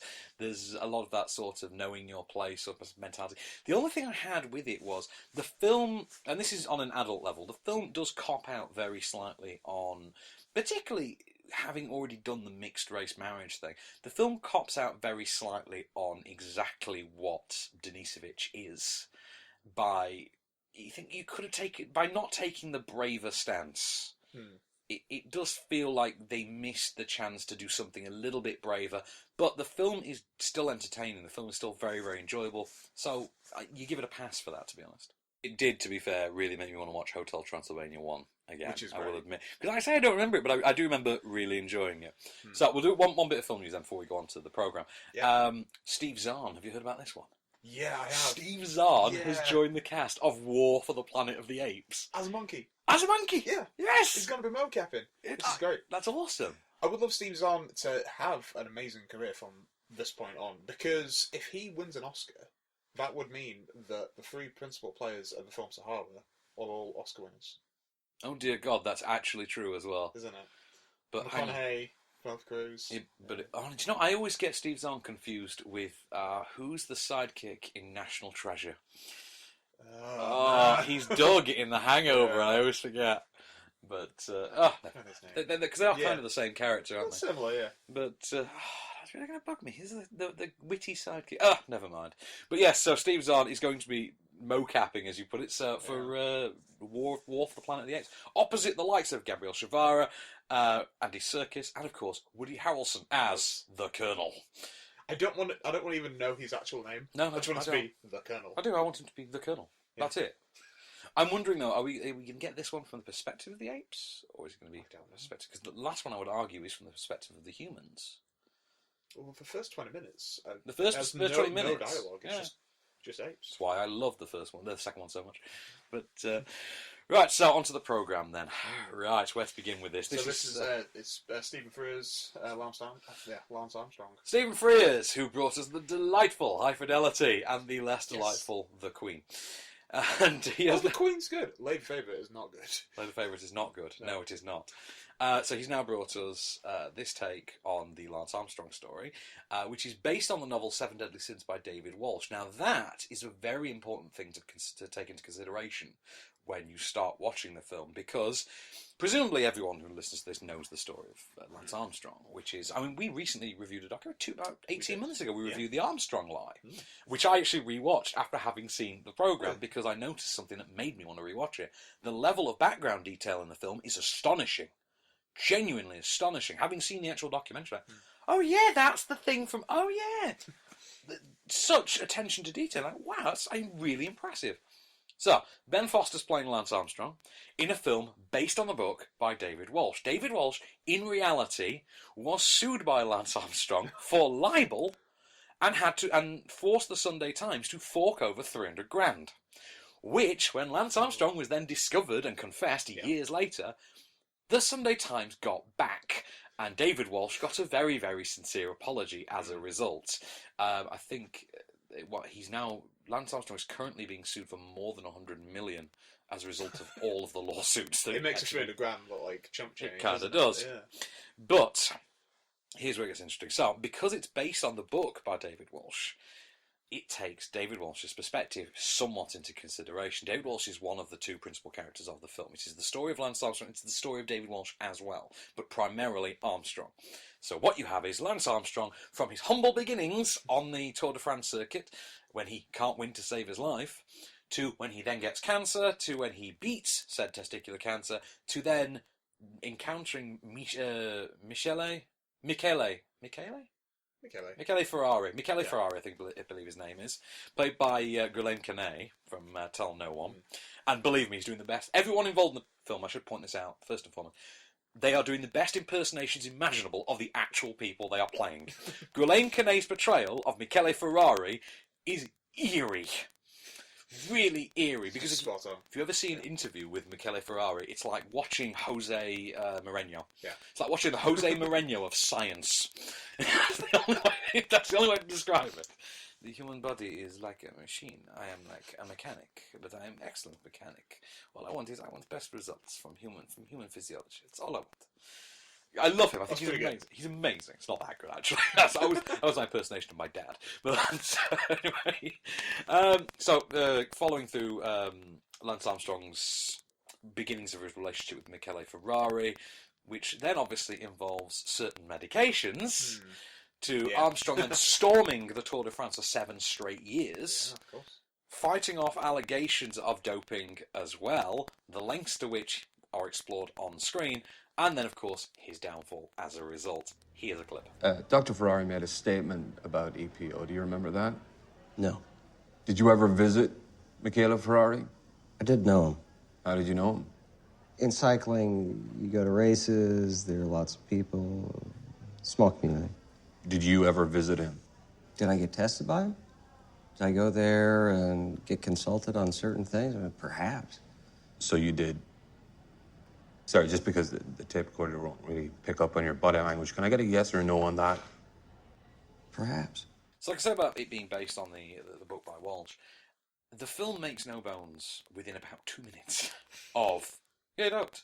Yeah, he's doping here, he's doing it at this stage, he's doing it at that stage. And we're being very upfront about, yeah, that's a big part of it. Yeah. So you think, well, you know what, fair enough, it's based on Walsh's book, that's fine, we can take it that way. It's not a really, really big problem. We're not watching a documentary, it's a fictionalised drama. Fine, nothing wrong with that. The big problem comes elsewhere in terms of, because you learn nothing new about the Lance Armstrong story at all. If you've ever seen the Armstrong lie, you could snooze. Which I have, yeah. Exactly, you can snooze through this. You can miss entire chunks of it, wake up and then go, oh, right, so if we're here, that means I've just missed the bit when, okay, yeah. Yeah. Because the story is fairly straightforward and fairly simplistic, and also because Lance Armstrong was such a public figure, certain iconic public performances of his, press conferences, things like that, are repeated here by Foster with this very specific performance, which it does work as a straight impersonation. However, it verges on American Psycho territory, as in the way they have chosen to write Armstrong at times is that Patrick Bateman-like, he will murder you type performance. There is a moment of Ben Foster in front of the mirror simply repeating the words, I have never tested positive for performance-enhancing drugs. I've never tested positive. I have never tested positive for performance. Yeah. And you watch, and his face just becomes increasingly disturbing to witness. And you've chosen to write this way. Ben Foster isn't doing anything that the script doesn't call for. Ben Foster is actually kind of dialing it down strangely. I think Foster is a great actor. I do. That's right. I think even in films that do not deserve him, he is one of the best things in them. Like Last Stand. I'm thinking of Hostage as well. Oh, of course, yeah. The Bruce Willis film Hostage, which if you tell me that wasn't written as an aborted Die Hard sequel, then I will tell you you're full of crap. Because that quite clearly was one of the aborted Die Hard ones. And Ben Foster always delivers. He can turn up in the worst X-Men movie and still deliver. And that genuinely happens. But the script just frankly isn't up to much. We do get some perks from Chris O'Dowd's performance as Walsh, which is played naturally enough and quite predictably with an immense amount of sympathy. They do paint him as a rather tragic figure. And one scene in particular in which his campaign against Armstrong is ruining the lives of his fellow journalists is painted as this great tragic moment. But you think, I wonder how much of that, though, is based on the record and not so much on what Walsh has told people. Yeah. And you do wonder, because Walsh, in interviews, comes across a lot less sympathetic than the film paints him. So I think there is some embellishing there. It's interesting if he had quite a big part in actually producing this film. Was he some kind of consultant, I would imagine? Or... You would imagine you would have to. Yeah, I've not checked it out. Or something, yeah. But as I say, everyone involved is doing. It puts in a great performance. I particularly like Kane as Michele Ferrari, but I also like Jesse Plemons as Floyd Landis. Meth Damon, yeah. And that's it, because he is the breakout star. He is arguably the great success story of Breaking Bad, because whereas the Central 2 had all those years to basically break out, Jesse Plemons turned up for 4 episodes and owned the show. Wow, really? It's Creepy Todd, yeah. Yes, Creepy Todd, yeah, exactly. That's the issue with it. Stephen Frears mines something of a faint essence of directorial flair out of it, but it all does feel quite televisual given the level of writing on display. It does feel like a TV movie retelling of the story. You know, the kind that you used to get within 6 months of something happening in the news. Yeah, it'd show up on ITV. Show up on ITV. In this case, it's more of a Hallmark Channel movie. The Lance Armstrong story. Saddle Saw, the Lance Armstrong story. How has no one done that? Wait, there'll be like a parody film. There'll be a parody film. Yeah, definitely. But I did enjoy it because I am interested in the story, but I enjoyed it in the way that... great example to use, right? And this sounds completely random, but believe me, there is a point to it. Captain America. Remember 4 years ago when we got Captain America, the First Avenger? If you were a comic book fan, you knew that story inside and out. Yeah. There was no new way to tell that story. So you went to the film, and they told you the story again. And you're like, okay, I learned nothing new, I got nothing new from this story, but I had a decent enough time watching it, and I enjoyed seeing this, and this brought to life. So, I'm not going to complain. That's exactly what you get with the programme. I almost called it the Armstrong line. Do not get them confused. No, I mean, it would have been funny if they'd called this the Armstrong Truth, but never mind. Oh, that would have been even better. Why do you come up with such good titles? I know. Imagine something about Lance Armstrong. I just come up with really good titles for him. Let's see if we can dig anything else out of the film news now. I'm sure we can find something. We're really burning through them. Well, okay, one that I really loved, actually, this week, because it involves the WWE. And I know what this is. Do you know what this is? Josh Gad and his writing partner have been hired by the WWE to write Gorgeous George, which is going to be a biopic of Gorgeous George Wagner. Now, do you know George Wagner? Do you know his story a little bit? Yeah, a little bit. He is effectively the pioneer of the larger-than-life celebrity personality. The person had been Muhammad Ali and James Brown credit him as the inspiration for their personas. And you think, okay, wow, that's something really iconic. And Wilson and I spoke about this, and we was like, I don't envy the guy who has to cast that because Rip Taylor. It's fussy. Rip Taylor or John Goodman. One or two. John Goodman. Strangely enough, it's a shame that Hulk Hogan's fallen from grace, because that kind of would have worked. Oh, that would have worked. But, so George Wagner, who was arguably the first big star of mainstream wrestling, when wrestling moved to TV in the late 40s, early 50s, because the TV networks were still relatively new at that time in the US, and they needed cheap content to fill their airtime. Wrestling provided that in spades. And as a result, the flamboyant personality of Gorgeous George, as he was known, became the first made him the first popular mainstream wrestler for the general audience. And you look at wrestling now, for The Rock, for instance, a great example. The Rock, John Cena, Triple H. You look at these they're all larger than life now. Yeah. That's the standard now. But they got their inspiration from somewhere, and it'd be interesting. There's no such thing as a dull wrestler now, is there? No, we've all got to have a backstory. Except you, Daniel Bryant. No one likes you, Daniel Bryant. Go away, Daniel Bryant. So, what have we got to review next, then? Coming up next, we have Censored Voices. Censored Voices, right. This is interesting. I don't know anything about this. You know nothing about this? Okay, so this is the second documentary from Morlaushi, who brought us Israel Limited about 5 or so years ago, which was a story about trying to get foreign investment into Israel. Now, this also involves Israel, and they believe this is produced by BBC Storyville as well. So I think it's a limited theatrical, and then it goes to Storyville. And you can, I would recommend definitely checking it out when it's on there. I'm sort of spoiling the end of this review if I'm saying that. But, so this is the story of the 6-Day War in the late 60s. Are you familiar with this at all? The 6-Day War was when Israel fought back. For 6 days. For 6 days. Because that's, we're fine. That's all they needed. Now, they took on the might of Jordan and Egypt, the Sudan, and, well, they emerged victorious. And at the time, the soldiers were interviewed with an audio recorder, and the Israeli government censored the majority of them. They only allowed a certain number of these recordings out. Now, decades later, Morlaushi has uncovered the rest of them. And this is where it gets very interesting, because rather than simply present us with these recordings, Morlaushi has come up with a brilliant idea. She has gotten the original interviewees to come back and play their own recordings in complete silence. They sit there in silence and simply play the recordings. They're not silent the whole time. Yeah. They do interact with them, but no one will speak. And so we get to not only hear their reactions at the time, we get to hear reactions now. All of this is intercut with archival footage, so we get the perspective of just after the battle and decades after the battle. And the responses do vary, and they do break hearts in the process. So the weird thing with Censored Voices is, I mean, not a weird thing, but a very successful thing, is it is very much a case of differing perspectives. but it's different perspectives from the same person. Some of them differ, some of them don't. But when they do differ, they always tend to go in the same way. It tends to be, they were angry then, they are more pacifistic now. And you think, okay, that kind of makes sense, because bear in mind, these are all old men now. Yeah. We're talking about really old guys now. And, I mean, to be fair, even as old men, they do look like the kind of guys you wouldn't particularly want to travel with. You want to mess with. I mean, if Munich hadn't already taught you that you simply do not mess with Israel, this film will more or less solidify that notion for you.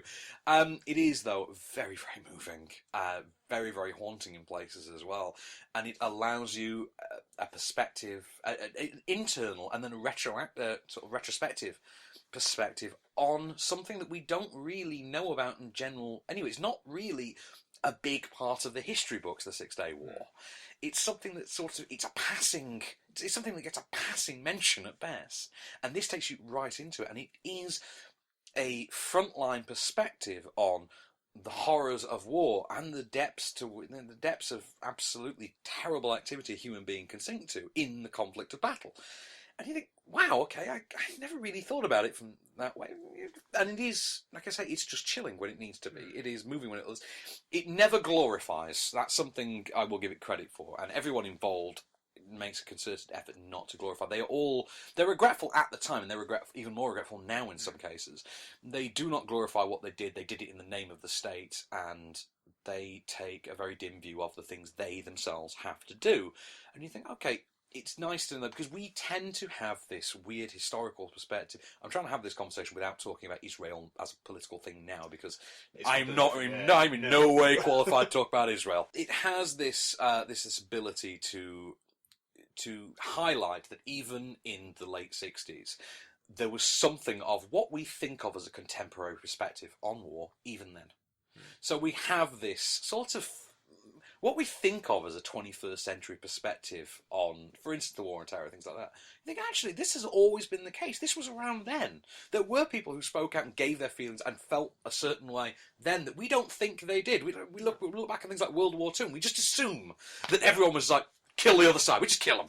There were people who thought the way we sort of do now, and this film does a very, very good job of highlighting that, I think.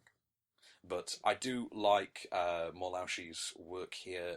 She has crafted a very solid visual narrative as well as an audio narrative for it. Because you could watch the film as either, and it would tell the story equally well. You could watch this as a radio play. Listen to it as a radio play, sorry. And it would work equally well. I mean, provided you could somehow dub because they're obviously all in Israeli.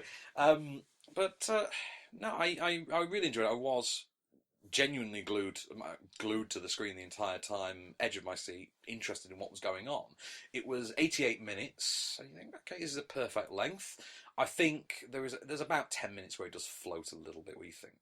It just flounders slightly for about 10 minutes towards the end of the second act, if you can really attribute a documentary. If you can attribute a documentary to having a second act.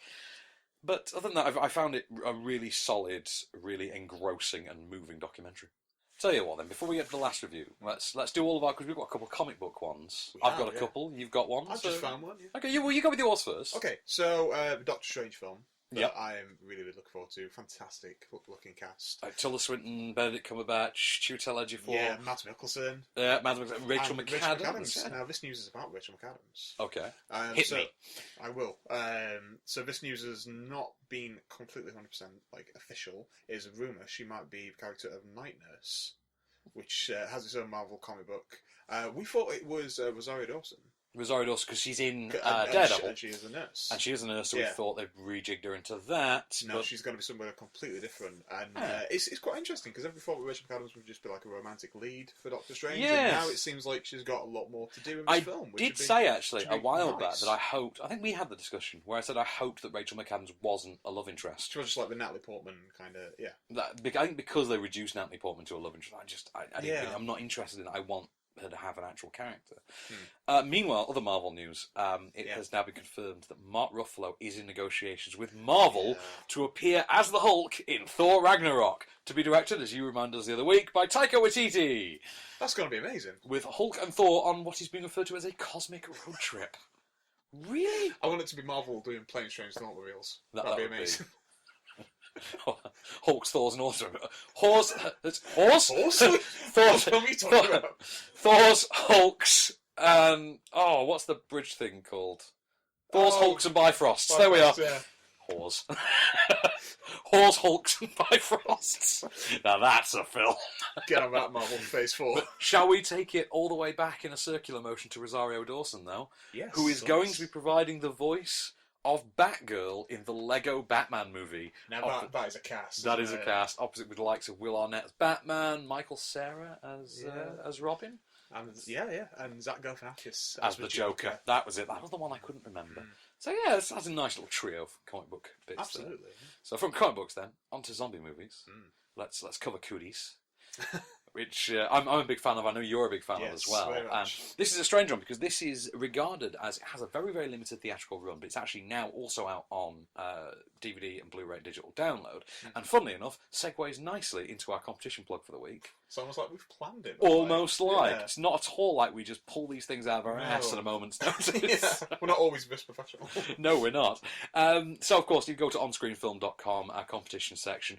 Currently, we have competitions for The Programme. You can win goodies from The Programme. Ed Sheeran's Jumpers for Goalposts concert event movie, which Pretty is on... cool prizes, actually, for that. That's signed posters and soundtracks as well. I'm not a big fan, but... I like Ed. I like a bit of Ed Sheeran every now and again. He's a nice guy. I just don't want to ever hear him sing, ever. Okay, fair enough. Yeah. I have a 52-year-old mother, so I'm used to hearing fair enough, I hear a lot of Ed Sheeran. And we also have prizes for, of course, Cooties. We're giving away DVD copies of Cooties. But is it worth entering? Let's get to the review. Yes. Yes, it is. Very much. It is. Everybody should see Cooties. So Cooties is the story of a small-town elementary school. On his first day as a substitute teacher, a failed writer, Clint, played by Elijah Wood, discovers that a zombie virus caused by infected chicken nuggets is turning everyone below the age of puberty into feral carnivorous flesh-eating zombies. So Clint and his fellow teachers must band together to fend off the zombie horde and escape the school. But it turns out that most of these teachers have their own individual problems, which might be just as problematic as the feral zombies themselves. Here's a clip. Conditioning of air. So this duct takes us to the teacher's lounge. Guys, we take the duct to the lounge. We get Calvin something from the vending machine, and we grab Wade's keys. We get back here, fix Calvin up, and take the duct as close to the parking lot as possible. If we're near the office, we should grab our cell phones too. Right. Yeah, but who's going up into that thing? Who's teensy-weensy enough to fit up? Me? No. No, I definitely don't do brave stuff. Like, I've never even been camping. I have a blog. I get excited about Apple products. That's what I'm comfortable with. So Edgar Wright has a lot to answer for, I think. Yeah, absolutely. We're trying to point that out. Yeah. This zombie fad that we're now into the second decade of, because although you can argue that it started with 28 Days Later, I tend to think that it started with the double header of Shaun and Dawn in 2004. Yeah. Because they were out within 6 weeks of each other. They were, yeah. I like that Dawn remake. I like that Dawn of the Dead remake with its Johnny Cash opening. I do. And then it's Down with the Sickness ending. But what a soundtrack that film had. But so we had Shaun and Dawn in 2004, which I believe was February and April. Yeah. In 2004. And ever since, we have not seen the end of zombies. They are everywhere. I mean, God, they're even on telly now. Telly, yeah, exactly. Yeah, they're on your TV now. There's at least 4 TV shows I can name off the top of my head that have to do with zombies. And 2 of them are from the same source as well, Walking Dead. They are. Walking Dead, Fear the Walking Dead, Z Nation, iZombie. Yeah, it's getting a bit much. But the thing is that most of these are disappointments. Most of them never really go anywhere. And this tends to be the case with novelty horror anyway. You look at things like Lavalanche, it's just not as good as it promises. Zombie movies tend to be of that ilk. You get to Cooties, however, and you've got a novelty concept that actually pays off. You've got a film that is genuinely funny, and it is genuinely horrific and in your face, grisly and just repulsive, so gory. But it's also really sharply written. Yeah, and I believe this is a debut of a film as well. I forget the name of this. 2 guys that have done it. Jonathan Millett and Murnion, isn't it? Yeah, Carey Murnion. Kerry Millett. I knew the surname is Millett and Murnion. I didn't know the That's a good Millett and Murnion. Millett and Murnion. That's I could see It's like them. a cop show. I think this is a debut. They are really, really good here. But the writer, Lee Wannell. Lee Wannell's written this as Yeah. well, and he also stars. He does. He is the kind of like takeaway performance. That's for this. exactly what I was going to say as well. The cast are all really good. Elijah Wood is doing that thing that Elijah Wood does really well, which is playing this sort of geek-friendly... He's like a really likeable Will Wheaton. That's how I think of Elijah Wood. He is like a really likeable mainstream Will Wheaton. Will Wheaton. Sorry. And Will Wheaton. And then you've got Alison Pill, who just seemingly is on this crusade to prove herself to be this generation's Gina Davis, which is not a bad thing, not at all. Just please find more to do in your middle-aged years than Gina Davis has. And Rainn Wilson, who's sort of sending up his own image, because I think we so closely associate him with the nerdish office character now. Yeah, he is the opposite of this. He's like a jock. He's like a John C. McGinley character. Yeah, definitely. Down to the facial hair. Down to the facial. It's like a John you C. can see Dr. Cox like Yeah, playing you this kind of can. You've got Jack McBrayer, who is just playing Jack McBrayer. Yeah. But in that way that Jack McBrayer is always fun to see playing Jack McBrayer. It is just, it's an enjoyable performance. And then, of course, Lee Wannell, who is the standout, the MVP of this film. So funny. Gets all the best lines, gets all the best moments, just has this off-kilter... just not quite right, macabre type. And he gets a lot of like kind of big things to do as well. He gets a lot of heavy lifting. He gets to do all the like exposition bits, something that could be quite heavy and quite clunky, but it's not with the way that he delivers it. Directorially, I think when it's playing it straight, it seems to look like a Robert Rodriguez movie, and when it goes briefly off kilter, it tends to go more Edgar Wright. It did remind me of The Faculty, but I don't know if that's just because Elijah Wood is it. I thought that as well, but also the school aspect. I would love it to just be like the same school, and now he's a teacher there. There was a rumour at one point, I think John Dickinson was the one that told me, there was a rumour that at one point Elijah Wood's character was going to be his faculty character. Fascinating. Now grown up, a failed writer. Yeah. And you think, okay, good kind of work. Obviously that's not the case, but the film is still so enjoyable, so funny, so grisly. It is the perfect beer and pizza movie in one sense, but don't order the meat feast. That's just a recommendation. If you're going to do this as a beer and pizza movie, don't get the chicken nuggets. Don't get the chicken nuggets, and for God's sake, skip the meat feast. And also, pop along to OnScreenFilm.com, go in the competition section, and enter to win a copy of it, because you will not regret it. The film is awesome. And I'm giving it Film of the Week as a result. Yeah, I'll do. Well, you're not going to give it to Pan, are you? I'm not going to give it to Pan. What a shocker! Oh God, no! Should we have a look at what's next week then? What have we got to come? Yeah, We've got some interesting ones next week. We've got Vin Diesel as the last witch hunter. Got that one to look forward to. Let's see. Vin Diesel, Elijah Wood, Michael Caine, and I am looking forward to it. And Mrs. You Know Nothing Jon Snow. I mean, that's a full name. Nobody knows her name. I don't think she's just Mrs. You Know Nothing Jon Snow. I didn't know her name. Yeah. Yeah, we've also got... She plays Egret. She plays... Okay, well, there you go. We've also got Mississippi Grind, which is Ben Mendelsohn and Ryan Reynolds. It's a weird combo, but I'll go with it. We've got Paper Planes, starring that great thespian Sam Worthington. We've got the documentary Black Panthers, Vanguard of the Revolution. That could be kind of awesome. That's a good title. It is, isn't it? We've got Listen to Me, Marlon, which is the documentary narrated by Marlon Brando, which I've seen. It is what it sounds like. We've got the British rom-com Between Two Worlds to look forward to, which is also the acting debut of Example. Okay. Yep. Yeah. I'll be sure to check that one. Popular musical performer Example. I don't know what he's an example of. Someone who can't act. But still. And we've got the latest in the Paranormal Activity series, Ghost Dimension 3D to look forward to. Because, found footage is usually kept in 3D, isn't it? Usually filmed 3D. Clearly, because it makes complete sense. Oh, we should mention, of course, we now have access to a laser IMAX screen in Sheffield. We do. Let's talk about that. Cineworld are, as if adding 4DX wasn't enough, they have now added laser projection to the IMAX. Have you ever seen a film in laser IMAX? I haven't. No, not yet. I've not seen a film in 4DX either. No, usually when watching film, I like to be stationary. I don't like things being thrown at me. Did you never go to Disneyland? I'll give it a go. I have. Yeah. That's probably why. Yeah. Well, obviously there are other cinemas available in Sheffield. However, if you want 4DX or IMAX or laser IMAX, you have to go to Cineworld, where you may as well get an unlimited card while you're there, because I attend press shows and I still get use out of an unlimited card because there's still 2 films a week I have to see. So £15 a month, why not? And, well, I'm only doing this because I was asked as a favour. I'm in no way paid by Cineworld. You're just a corporate shill. I'm not a corporate shill in this case. It was genuinely a favour for Kate, who works there, who said, could you just give us a plug? I said, why not? You can check. I'm not even on their press list, so it's in no way corporate back scratching. Just so we're clear. So, that brings us to a close nicely this week. This has been a Candystore production for OnScreen. I've been Van Connor. My name is Kase Allen. And we'll be back next week. Just show me the way to get out of here, and I'll be on my way. You've been listening to OffScreen. For more news and reviews, visit OnScreenFilm.com.